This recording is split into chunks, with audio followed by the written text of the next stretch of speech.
Hello, lovely Cancer. So this is your February horoscope, and this is going to be a kind of Japanese waiting room music month because March and April is going to be pretty messy, a lot of going on. So this is a nice kind of peaceful month. So let's just get going. 1st of February, Venus in Pisces conjunct Neptune in Pisces in your 9th house.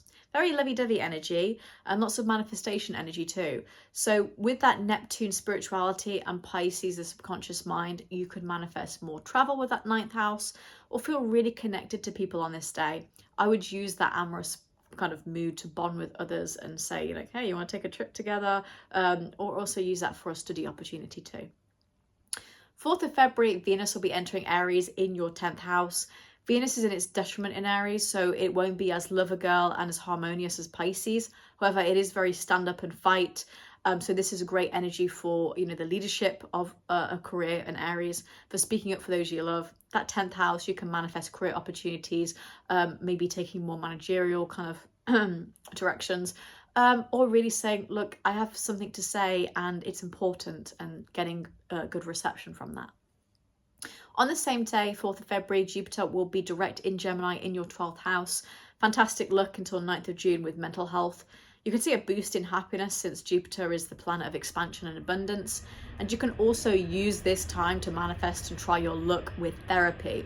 So the 12th house is not the most exciting place for Jupiter to be, but it's still, it still has its perks. 12th of February, we have a Leo full moon in your 2nd house of income and finances. So you could be paying off some debt, ending a financial plan, or pivoting directions with your money.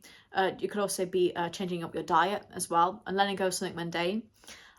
Since that Leo is the sun, it's masculine, you might want to be taking more charge with your finances during this time now as well. 14th of February, Valentine's Day, Mercury enters Pisces in the 9th house. Good time to philosophize, especially with Jupiter and Gemini. This is a good conversation with friends, Mercury, much like Sagittarius, doesn't go well with Pisces. It's a bit all over the place. It's like you're being unrealistic. I don't really know what you're trying to say. The point is not getting across.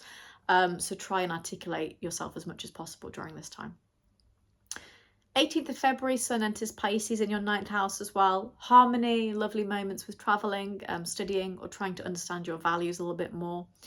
Could be a real time to explore knowledge, countries, things around you that you haven't really seen before. 23rd of February, Mars is direct in Cancer in your 1st house of self. So obviously it's been retrograding in the 1st house of self for you, which has been very angsty and sensitive and maybe even affected your sleep. And Mars is also in its fall in Cancer as well, so it does cause a lot of insomnia and kind of like, feel like a slug moments. But now you should feel slightly less frustrated or passive aggressive with yourself. Obviously Mars is still in Cancer, so it's still not a good place for it to be, but at least it's not retrograding. So you could find that you're a little bit more productive now as well. 27th of Feb, Pisces new moon in the 9th house. It's a good time to manifest travel or someone in your life who truly sees you for you. It's a good time to plan something creative as well. And I just kind of like this generally for manifesting like just new opportunities, just like, exploration. So that's quite nice as well. So let's get a tarot reading for the month. Obviously that was just the breakdown of February. I do much more specific transits in my weekly horoscopes if you're interested in those. Otherwise, if I did that, I'd just be repeating myself and it would be no point. Card for Cancer.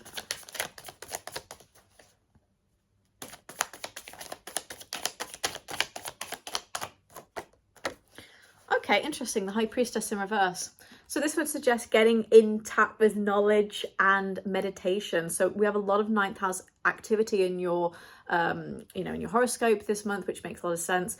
Normally this would be like intuition, this is like knowledge and religion, and this is kind of the 9th house basically. So to have it in reverse is kind of saying you need to really follow that path of learning more things, getting in touch with your values, your intuition. And it's very Sagittarius as well, so I would really focus on the philosophy of your life and things around you. And whenever there is a 9th house placement that comes up, really use that to understand more about yourself and the world around you as well. So I think you need to tap into it more basically. So Cancer, that was your video for February horoscope. I hope you enjoyed it, and I shall move on to Leo.